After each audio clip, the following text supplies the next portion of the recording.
എപ്പിസോഡിന്റെ opening സീനിൽ ആ വില്ലന്മാരെ കാണിക്കും. ആ ലീഡർ വില്ലനും അവന്റെ അസിസ്റ്റൻസിനും എല്ലാവർക്കും നല്ല രീതിയിൽ പരിക്ക് പറ്റിയിരിക്കുകയാണ്.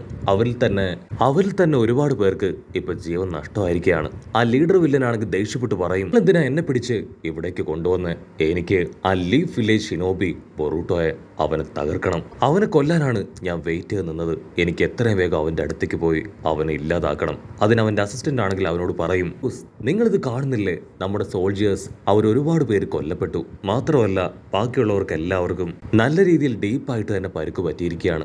ഇപ്പൊ നമ്മൾ വീണ്ടും യാതൊരു പ്ലാനും ഇല്ലാതെ ഡയറക്റ്റ് ആയിട്ട് അവരോട് അറ്റാക്ക് ചെയ്താൽ നമ്മൾ തോറ്റുപോകും. ഇത് കേട്ട ലീഡർ വില്ലനാണെങ്കിൽ പല്ല് കടിച്ച് അങ്ങനെ നിൽക്കും. കട്ട് ചെയ്താ ഇവിടെ നമ്മുടെ ആൾക്കാർ അവരാണെങ്കിൽ തകർന്നു പോയ ബിൽഡിങ്ങുകളെല്ലാം പഴയതുപോലെ ആക്കുകയാണ്. നിങ്ങളെല്ലാം സമാധാനിപ്പിച്ച് അവർക്ക് വേണ്ട സഹായങ്ങളെല്ലാം ചെയ്തു കൊടുക്കും. ഉടനെ ഇവാബിയൻ ടീം ഇപ്പോൾ ഓടിയെത്തും. ഇവാബ ടെൻഷനായിട്ട് പറയും, ഇവിടെ ഉണ്ടായിരുന്ന ഫുഡ് സ്റ്റോറേജസ് അത് മുഴുവനും ആ വില്ലന്മാർ തകർത്ത് കഴിഞ്ഞു. സോ ഇനി ഇവർക്ക് കൊടുക്കാനായിട്ട് വേറെ ഭക്ഷണമില്ല. നമ്മുടെ ആൾക്കാർക്കാണെങ്കിൽ എന്ത് ചെയ്യണമെന്ന് അറിയില്ല. കാരണം ഒരുപാട് ആളുകൾ ആ ഗ്രാമത്തിലുണ്ട്. മാത്രമല്ല ഒരുപാട് കുട്ടികളും അവർക്ക് ഫുഡ് കൊടുത്തേ പറ്റൂ. ഡെങ്കി ആണെങ്കിൽ ഇപ്പോൾ ബൊറൂട്ടോട് പറയും, ഞാനും എൻ്റെ ടീമും ചേർന്ന് എവിടെയെങ്കിലും ഫുഡ് കിട്ടുമെന്ന് അന്വേഷിച്ചിട്ട് വരാം. നമ്മളെ കൊണ്ട് പറ്റുന്ന അത്രയും ഫുഡ് കളക്ട് ചെയ്ത് ഇവിടേക്ക് എത്തിക്കാമെന്ന് പറഞ്ഞ് അവരാണെങ്കിൽ ഫുഡ് കളക്ട് ചെയ്യാനായിട്ട് ഒരുങ്ങും. കാറുടെ ആണെങ്കിൽ അവരോട് വിളിച്ചു പറയും, എന്തെങ്കിലും പ്രശ്നം ഉണ്ടായാൽ അപ്പം തന്നെ തിരികെ ഇവിടേക്ക് വരണം. അതിനവരും ഓക്കെ പറഞ്ഞ് മുൻപോട്ടേക്ക് പോകും. ഇറ്റ്സിക പറയും, ഞാനിവിടെ മുഴുവൻ ഒരു സെക്യൂരിറ്റിയെ പോലെ നിൽക്കാം. ആരെങ്കിലും ഇവിടേക്ക് കടന്നു വരാൻ ശ്രമിക്കുകയാണെങ്കിൽ എൻ്റെ സ്നേക്സിനെ ഉപയോഗിച്ച് അവരെ കറക്റ്റായിട്ട് കണ്ടെത്തി ഞാൻ സിഗ്നൽ തരാമെന്ന് പറയും. ഉടനെ ബൊറൂട്ടോ ആണെങ്കിൽ ചാടി എഴുന്നേക്കും, എന്നെ കൊണ്ട് ഇങ്ങനെ വെറുതെ ഇരിക്കാനാവില്ല. ആ വില്ലന്മാരുടെ അടുത്തേക്ക് പോയി ആ വില്ലന്മാരെ നമുക്ക് തകർക്കണം. അതിന് സാറോട് പറയും, നമ്മൾ എടുത്തു ചാടി എന്തെങ്കിലും ചെയ്താൽ അത് വലിയ അപകടമാണ്. ഇപ്പൊ നമ്മൾ ഈ ഗ്രാമത്തിലുള്ളവരെ സഹായിക്കണമെന്ന് പറയും. പക്ഷെ കവാക്കി ആണെങ്കിൽ ദേഷ്യപ്പെടും, എന്നെ കൊണ്ട് പറ്റില്ല ഇങ്ങനെ നോക്കിയിരിക്കാൻ. അവരുടെ അടുത്തേക്ക് പോയി അവരെ തകർക്കണമെന്ന് അവൻ തീർത്തു പറയാണ്. അവനെ ആ പ്രിസൺ ടീംസും സപ്പോർട്ട് ചെയ്യും. സാറുടെ ആണെങ്കിൽ സമാധാനത്തിൽ ഇപ്പൊ അവരോട് പറയും, നിങ്ങൾ ഈ ഗ്രാമത്തിലേക്ക് നോക്ക്, ഗ്രാമം മുഴുവനായിട്ടും തകർന്നു കിടക്കുകയാണ്. ആഗുറയുടെ സ്ഥാനത്ത് നിന്നാണ് ഞാൻ നിങ്ങളോട് സംസാരിക്കുന്നത്. അവൻ അവസാനമായിട്ട് പറഞ്ഞത് ആ വില്ലന്മാരെ നശിപ്പിക്കണമെന്നല്ല, മറിച്ച് വില്ലേജിനെയും ജനങ്ങളെയും പ്രൊട്ടക്ട് ചെയ്യണം എന്നാണ്. നിങ്ങളെപ്പോലെ തന്നെ ആ വില്ലന്മാരെ കൊല്ലാൻ ഞാനും ഒരുപാട് ആഗ്രഹിക്കുന്നുണ്ട്. പക്ഷെ എടുത്തു ചാടി എന്തെങ്കിലും ചെയ്താൽ ആഗുറയെ പോലെ മറ്റാരുടെയെങ്കിലും ജീവനെ അത് ബാധിക്കും. അതിന് ഞാൻ അനുവദിക്കില്ല. സോ ദയവ് ചെയ്ത് സമാധാനത്തിൽ ഞാൻ പറയുന്ന കാര്യങ്ങൾ നിങ്ങൾ കേൾക്കണം, അനുസരിക്കണമെന്ന് അവൾ റിക്വസ്റ്റ് ചെയ്യും. കട്ട് ചെയ്ത ഇപ്പോ ആ ബ്രദർ വില്ലനെയും അവന്റെ ഫാദർ വില്ലനെയും കാണിക്കും. ബ്രദർ വില്ലനാണെങ്കിൽ ആ വരയൻ വില്ലൻ മരിച്ചതും അവന്റെ സിസ്റ്റർ വില്ലെത്തി. അവള് വലിയ രീതിയിൽ പരിക്ക് പറ്റി ട്രീറ്റ്മെന്റിലായ കാര്യമൊക്കെ ഫാദർ വില്ലനെ അറിയിക്കുകയാണ്. ആളാണെങ്കിൽ ടെൻസ്ഡ് ആയിട്ട് ചാടി എഴുന്നേക്കും. ബ്രദർ വില്ലനാണെങ്കിൽ തല താഴ്ത്തി ഫാദറിനോട് പറയും, ഞാൻ ഒരുപാട് ശ്രമിച്ചതാണ് അവനെ തടയാൻ, പക്ഷെ എൻ്റെ വാക്ക് കേൾക്കാതെ അവൻ അപകടത്തിലേക്ക് ചെന്ന് ചാടി. അവിടുന്ന് അങ്ങനെ സീൻ കട്ട് ചെയ്ത ആ ഡെൻമാ പയ്യൻ അവനാണെങ്കിൽ അവന്റെ സിസ്റ്റർ വില്ലത്തിയുടെ തൊട്ടടുത്തിരിക്കുകയാണ്. അവൾക്ക് ഇതുവരെ ബോധം വന്നിട്ടില്ല. ഇവിടെ ആ ബ്രദർ വില്ലനാണെങ്കിൽ അവന്റെ പപ്പയോട് റിക്വസ്റ്റ് ചെയ്യും, പ്ലീസ് എനിക്കൊരു അല്പസമയം കൂടെ തരണം, എല്ലാ കാര്യങ്ങളും ഞാൻ കറക്റ്റായിട്ട് ചെയ്യും. അതിനാ ഫാദർ വില്ലൻ ദേഷ്യപ്പെട്ട് പറയും, നിന്നെ കൊണ്ട് ഇനി ഒന്നും ചെയ്യാൻ കഴിയില്ല, ഞാൻ തന്നെ ഡയറക്റ്റായിട്ട് കളത്തിലിറങ്ങാൻ പോവാണ്. എൻ്റെ മകൻ എനിക്ക് നഷ്ടമായി. എൻ്റെ മകളാണെങ്കിൽ ജീവച്ഛവായിട്ട് കിടക്കുകയാണ്. എനിക്കിനിയും നോക്കി നിൽക്കാനാവില്ല. അതിനാ ബ്രദർ വില്ലൻ ആണെങ്കിൽ ആളോട് ഒരു ചാൻസിന് വേണ്ടി റിക്വസ്റ്റ് ചെയ്യും. അതിൽ കലിയളകിയ ഫാദർ വില്ലൻ നിലത്താഞ്ഞ് ചവിട്ടുകയാണ്. മിണ്ടിപ്പോരുത്, ഞാൻ പറയുന്ന കാര്യം അത് നീ ഫോളോ ചെയ്താൽ മാത്രം മതി. ഇനി കളി അത് എൻ്റെ കോർട്ടിലാണെന്ന് പറയും. അത് കേട്ട് അവനങ്ങനെ തല താഴ്ത്തി നിൽക്കും. കട്ട് ചെയ്ത ഇവിടെ നമ്മുടെ ആൾക്കാർ അവരാണെങ്കിൽ വിശന്ന് വലഞ്ഞിരിക്കുകയാണ്. ഗ്രാമമുഖ്യൻ ഇപ്പം നമ്മുടെ ആൾക്കാരുടെ അടുത്തേക്ക് വന്ന് പറയും, ഓൾറെഡി നിങ്ങൾ ഞങ്ങൾക്ക് വേണ്ടി ഒരുപാട് കഷ്ടപ്പെട്ടു. ഇനിയും നിങ്ങൾ ഫുഡ് കഴിക്കാതിരുന്ന അത് നിങ്ങൾക്കും ഞങ്ങൾക്കും എല്ലാവർക്കും ഒരുപോലെ പോഷകരമായിരിക്കും എന്ന് പറഞ്ഞ് ഒരല്പം ഫുഡ് അവർക്ക് കഴിക്കാനായിട്ട് കൊടുക്കുകയാണ്. ആ പ്രിസൺ ലേഡി ആണെങ്കിൽ അത് കാണുമ്പോൾ തന്നെ പറയും, ഓ നോ, ഈ ഫുഡ് അത് വളരെ കുറച്ച് മാത്രമേ ഉള്ളൂ, ഇതുകൊണ്ട് ഞങ്ങൾക്കൊന്നും ആവില്ല. അവിടെ ആണെങ്കിൽ വേറെ വഴിയില്ലാതെ അഡ്ജസ്റ്റ് ചെയ്ത് അത് കഴിക്കാനായിട്ട് പറയും. അടുത്ത നിമിഷം കവാക്കി അവൻ ആ സീൻ കണ്ട് ആ കാഴ്ച കണ്ട് അവിടേക്ക് ചാടി വരികയാണ്. You are unbelievable. നിങ്ങൾ എങ്ങനെ ഒരുത്തരായിരുന്നോ? ആക്ച്വലി ഈ ഗ്രാമത്തിലുള്ള ങ്ങളും കുഞ്ഞു കുട്ടികളും അവരൊന്നും ഭക്ഷണം കഴിച്ചിട്ടേ ഇല്ല. അതൊന്നും അന്വേഷിക്കാതെ നിങ്ങൾ മൂക്കുമുട്ട തിന്നുകയാണല്ലേ. ബാക്കി അത് പറയുന്ന അതേ നിമിഷം തന്നെ അവിടേക്ക് രണ്ട് കുട്ടികൾ കടന്നു വരും. കുഞ്ഞുങ്ങളുടെ അമ്മയാണെങ്കിൽ ഇപ്പോൾ അവരെ അവിടെ നിന്ന് കൂട്ടിക്കൊണ്ടു പോകാനായിട്ട് ശ്രമിക്കും. ഗ്രാമമുഖ്യൻ നിങ്ങൾ അതൊന്നും കണ്ട് കാര്യമാക്കണ്ട, നിങ്ങൾക്കാണിപ്പോൾ സ്ട്രെങ്ത് ആവശ്യം എങ്കിൽ മാത്രമേ ഞങ്ങളുടെ ഗ്രാമം അത് പ്രൊട്ടക്ട് ചെയ്യാൻ കഴിയുമെന്ന് പറയും. പക്ഷേ ഇബിച്ചിക്ക് അവളാണെങ്കിൽ ഇപ്പോൾ അവളുടെ ഫുഡ് എടുത്ത് ആ കുഞ്ഞുങ്ങൾക്ക് കൊടുക്കുകയാണ്. അവർ ഹാപ്പി ആയിട്ട് അത് കഴിക്കും. കൊവാക്കിക്കാണെങ്കിൽ അത് കാണുമ്പോൾ വല്ലാത്ത സന്തോഷം. കൊവാക്കി അവരോട് പറയും, സത്യത്തിൽ നമ്മളിപ്പോൾ ചെയ്യുന്നത് വലിയ തെറ്റാണ്. ഇവിടെയുള്ള ജനങ്ങളെ അവരെ പട്ടിണിക്കിട്ട് നമ്മൾ മാത്രം ഭക്ഷണം കഴിച്ച് വയറ് വീർപ്പിക്കാനായിട്ട് പാടില്ല.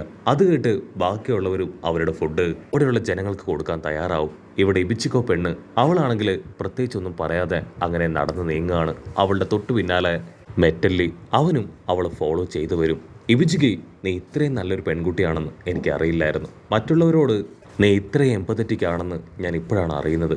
അതിനവൾ പറയും, എനിക്ക് ആ കുഞ്ഞുങ്ങളെ കണ്ടപ്പോൾ എൻ്റെ തന്നെ കുട്ടിക്കാലമാണ് ഓർമ്മ വന്നത്. അവിടുന്ന് അങ്ങനെ കട്ട് ചെയ്ത് അവളുടെ ഫ്ലാഷ് ബാക്ക് കാണിക്കും. ഫ്ലാഷ് ബാക്കിൽ അവൾ വേസ്റ്റും കുപ്പയൊക്കെ പെറുക്കി ഒരാളുടെ കയ്യിൽ കൊടുക്കുകയാണ്. അയാളാണെങ്കിൽ അവൾക്ക് ഒരു നേരത്തെ ഭക്ഷണം മാത്രമായിരിക്കും തിരികെ കൊടുക്കുക. അവൾ ഒരുപാട് വിശപ്പിലും വേദനയിലും ആ വേസ്റ്റുകൾക്കിടയിൽ അവളുടെ ജീവിതം അത് തള്ളി നീക്കും. ധരിക്കാനായിട്ട് നല്ല വസ്ത്രങ്ങളോ കഴിക്കാൻ നല്ല ഫുഡോ ഇല്ലാതെ അവൾ അവിടെ അവളുടെ കുട്ടിക്കാലം മുഴുവൻ തള്ളി നീക്കിക്കൊണ്ടേയിരിക്കും. വേസ്റ്റുകൾക്കിടയിൽ നിന്ന് കിട്ടിയ ഒരു ചെറിയ തുണി അതവള് തയ്ച്ച് ഒരു ഡ്രസ്സാക്കാൻ ശ്രമിക്കും. അതുകൊണ്ട് ദേഷ്യത്തില് അവളുടെ അടുത്തേക്ക് വന്ന ആ ആളാണെങ്കിൽ ആ ഡ്രസ്സ് അങ്ങനെ പിച്ച് ചീന്തി കളയാണ്. ആദ്യം നീ എനിക്ക് ആവശ്യമായിട്ടുള്ള കുപ്പകൾ അതെല്ലാം പെറുക്കിക്കൊണ്ടുവരണം, അതിനുശേഷം മാത്രം നീ ഇങ്ങനെയുള്ള കാര്യങ്ങൾ ചെയ്യാൻ പാടുള്ളൂ എന്ന് പറഞ്ഞ് ആൾ അവിടുന്ന് കടന്നു പോവും. കട്ട് ചെയ്ത ഹിബിച്ചിക്കയെ കാണിക്കും. അവിടെ എനിക്ക് വളരെ മോശം ലൈഫായിരുന്നു. അവിടെ വെച്ചാണ് ഒരു റോക്ക് ഷിനോബി എൻ്റെ അടുത്തേക്ക് വന്നത്. അവൻ എന്നെ അറ്റാക്ക് ചെയ്യാൻ ശ്രമിച്ചു. ആദ്യമായിട്ട് സെൽഫ് പ്രൊട്ടക്ഷന് വേണ്ടി ഞാൻ എൻ്റെ എബിലിറ്റി ഉപയോഗിച്ച് അവനെ കൊന്നു തള്ളി. പിന്നീട് എനിക്ക് കൊലയൊരു ഹരമായി മാറി. എനിക്കെതിരെ വന്ന എല്ലാവരെയും ഞാൻ കൊന്നു തള്ളി ഒരു ഷിനോബിയായി മാറി. പക്ഷേ ഒരു നല്ല ഷിനോബിയായിട്ടിരിക്കാൻ ഞാൻ ആഗ്രഹിച്ചിരുന്നില്ല. എൻ്റെ ഇഷ്ടങ്ങൾക്ക് വേണ്ടി, എൻ്റെ ആഗ്രഹങ്ങൾക്ക് വേണ്ടി വീണ്ടും വീണ്ടും ഞാൻ നല്ലവരെയും ആയിട്ടുള്ള ആൾക്കാരെയും കൊന്നു തള്ളിക്കൊണ്ടേയിരുന്നു. ഞാൻ ഓരോരുത്തരെ കൊല്ലുമ്പോഴും പലരും എന്നെ അഭിനന്ദിച്ചു. ആ ഒരു അഭിനന്ദനങ്ങൾക്ക് വേണ്ടി വീണ്ടും കൊലയും ഞാൻ എൻ്റെ കൊലത്തൊഴിലാക്കി മാറ്റിയെന്ന് പറയും. അത് കേട്ട് മെറ്റലിയാണെങ്കിൽ അല്പസമയം ആലോചിച്ച് നിൽക്കും. അതിനുശേഷം അവനാണെങ്കിൽ കൈ ഉയർത്തി പറയും, സത്യത്തില് നീ അടിപൊളിയാണ്. നിന്റെ ഈ സ്റ്റോറി അത് ഇംപ്രസീവ് ആണ്. എനിക്ക് ഏറ്റവും നിന്നിൽ ഇഷ്ടം നിന്റെ സ്റ്റിച്ചിങ് എബിലിറ്റിയാണ്. സ്റ്റിച്ച് ചെയ്യാൻ നിന്നെ കഴിഞ്ഞിട്ടേ വേറെ ആളുള്ളൂ. വളരെ നന്നായിട്ട് നീ സ്റ്റിച്ച് ചെയ്യുന്നു പറയും. അത് കേൾക്കുമ്പോൾ പെണ്ണിന് എന്തൊക്കെയോ ഫീൽ ചെയ്യാണ്. അവൾ നാണക്കാരിയാണ്. അവൾ അവിടുന്ന് ഓടിപ്പോവും. കട്ട് ചെയ്ത ഇവിടെ സാറണ അവളൊരു മാപ്പൊക്കെ വരച്ചു വെച്ച് ആ വില്ലന്മാരുടെ മൂവ്മെന്റ്സിനെ കുറിച്ച് ഡീറ്റെയിൽ ആയിട്ട് പറയാണ്. മീറ്റ്സുകയാണെങ്കിൽ അവിടെ മുഴുവൻ ചെക്ക് ചെയ്തതിന് ശേഷം തിരികെ എത്തും. ഐ എം സോറി, ആ വില്ലന്മാരെ കുറിച്ച് യാതൊരു ഡീറ്റെയിൽസും കിട്ടിയില്ല. ആ കാടിന്റെ മുക്കും മൂലയും കയറി ഇറങ്ങി അന്വേഷിച്ചു. യാതൊരു ഇൻഫർമേഷനും എനിക്ക് കളക്ട് ചെയ്യാൻ കഴിഞ്ഞില്ല. അല്പസമയം കഴിയുമ്പോൾ ഡെങ്കിയാൻ ടീം അവർ തിരികെ വരികയാണ്. ഞങ്ങൾ ഈ കാട് മുഴുവൻ അലഞ്ഞു, എവിടെയും ഭക്ഷണം കണ്ടെത്താനായില്ല. ആയിരിക്കും രണ്ട് കുട്ടികൾ കവാക്കിയുടെ അടുത്തേക്ക് കടന്നു വരിക. അവർ പറയും, ഭക്ഷണമുള്ള സ്ഥലം അത് ഞങ്ങൾക്കറിയാം. ആ ദൂരത്തായിട്ട് കാണുന്ന കുട്ടികൾക്ക് പിന്നിൽ ധാരാളം മരങ്ങളുണ്ട്. ആ മരങ്ങളിൽ ഒരുപാട് ഫ്രൂട്ട്സ് ഒക്കെ ഉണ്ടെന്ന് പറയും. കവാക്കിയാണെങ്കിൽ ആ കുട്ടികളെയും കൂട്ടി ഇന്ന് പോവാനായിട്ട് റെഡിയാവാണ്. അതിന് ഇവാബെ പറയും, നീ പോയാൽ അത് വലിയ അപകടമായിരിക്കും. ഞങ്ങൾ രണ്ടുപേരും ഈ കുഞ്ഞുങ്ങളോടൊപ്പം അവിടേക്ക് പോവാന്ന് പറഞ്ഞ് ഡെങ്കിയും ഇവാബയും അവർ രണ്ടുപേരും ആ കുഞ്ഞുങ്ങളെങ്ങനെ തൂക്കിയെടുത്ത് ദൂരത്തേക്ക് ഓടുകയാണ്. കവാക്കിക്കാണെങ്കിൽ അത് കാണുമ്പോൾ അല്പം വിഷമമൊക്കെ തോന്നും. ഇവിടെ ആ കുഞ്ഞുങ്ങളാണെങ്കിൽ ഡെങ്കിയുടെ ഇവാബയുടെ പുറത്ത് കയറി അങ്ങനെ എൻജോയ് ചെയ്ത് വരികയാണ്. അപ്പൊ ദൂരത്തായിട്ട് കഴുകന്മാര് അവറ്റകളങ്ങനെ വട്ടവിട്ട് പറക്കും. ഡെങ്കി ഇവാബയും ആ കുഞ്ഞുങ്ങളെ കൊണ്ട് ഒരു നദിയുടെ അടുത്തെത്തും. അവര് പറയും, ഈ ഒരു നദി അത് ക്രോസ് ചെയ്യണം, ഇതിന്റെ അപ്പുറത്താണ് ആ മരങ്ങളുള്ളത്. അവരും ഇപ്പൊ ആ നദി ക്രോസ് ചെയ്യും. കട്ട് ചെയ്ത ഇവിടെ ബൊറൂട്ടോ അവൻ ഒരുപാട് വിഷമത്തോടു കൂടെ കാഗുറയുടെ കല്ലറയിലേക്ക് തന്നെ നോക്കും. കൊവാക്കിയാണെങ്കിൽ ബൊറൂട്ടോയുടെ അടുത്തേക്ക് വരികയാണ്. ബൊറൂട്ടോ ആ മരം ചൂണ്ടിക്കാണിച്ച് പറയും, കാഗുറയുടെ ഏറ്റവും ഇഷ്ടപ്പെട്ട മരം അതിതാണ്. അവനെ എല്ലാവരും ഒറ്റപ്പെടുത്തിയ സമയത്ത് ഈ ഒരു സ്ഥലത്ത് വന്നാണ് അവൻ ട്രെയിനിങ് എടുത്തത്. ഈ ഒരു ഗ്രാമത്തിലുള്ളവരാണ് അവൻ ആദ്യമായിട്ട് ആക്സെപ്റ്റ് ചെയ്തത്. അതുകൊണ്ടാണ് അവനെ ഇവിടെ തന്നെ അടക്കം ചെയ്തത്. ഒരു കാരണവശാലും അവന്റെ ആഗ്രഹം അത് നടക്കാതെ പോകാൻ പാടില്ല. അതിന് കൊവാക്കിയും തീർത്തു പറയും, കുറച്ച് സമയം മാത്രമേ എനിക്ക് അവന്റെ കൂടെ സ്പെൻഡ് ചെയ്യാൻ കഴിഞ്ഞുള്ളൂ. പക്ഷേ അവനൊരു നല്ല ഫ്രണ്ടാണ്. അവന് വേണ്ടി ഞാനും ഇത് ചെയ്യൂന്ന് പറഞ്ഞ് അവരങ്ങനെ ടെററായിട്ട് നിൽക്കും. ഇതാ ഇവിടെ ഡെങ്കിയും ഇവാബയും അവർ രണ്ടുപേരും ആ കുഞ്ഞുങ്ങളുമായിട്ട് ഫ്രൂട്ട്സ് ഒക്കെ ഉള്ള മരങ്ങളുടെ അടുത്തേക്ക് വരികയാണ്. ഹാപ്പി ആയിട്ട് ഫ്രൂട്ട്സ് കളക്ട് ചെയ്യാൻ ശ്രമിക്കും. പക്ഷെ അടുത്ത നിമിഷം ആ വില്ലന്മാര് അവരങ്ങനെ നമ്മുടെ ആൾക്കാർ റൗണ്ട് ചെയ്യാണ്. ഇവാബയാണെങ്കിൽ കുഞ്ഞുങ്ങളോട് അവിടുന്ന് ഓടി രക്ഷപ്പെടാനായിട്ട് പറയും. പക്ഷെ അപ്പോഴേക്കും വില്ലന്മാര് അവരെ രണ്ടുപേരെ അടിച്ച് അവരെ ലോക്ക് ചെയ്ത് അവിടുന്ന് കൊണ്ടുപോകും. കട്ട് ചെയ്ത ആ ലീഡർ വില്ലനെ കാണിക്കും. അവന് ഇപ്പോ ഫാദർ വില്ലന്റെ ഭാഗത്ത് നിന്ന് ഒരു ലെറ്റർ വന്നിരിക്കുകയാണ്. തൽക്കാലം അവരുടെ മിഷൻ അത് സ്റ്റോപ്പ് ചെയ്യാനായിരിക്കും അതിൽ എഴുതിയിട്ടുണ്ടാവുക. അതിലവൻ ടെററായി ട്രോൾ പോയി ബൊറൂട്ടോടെ പേര് വിളിച്ചലർന്നതോട് കൂടെ ഈ ഒരു എപ്പിസോഡും അവസാനിക്കുന്നു.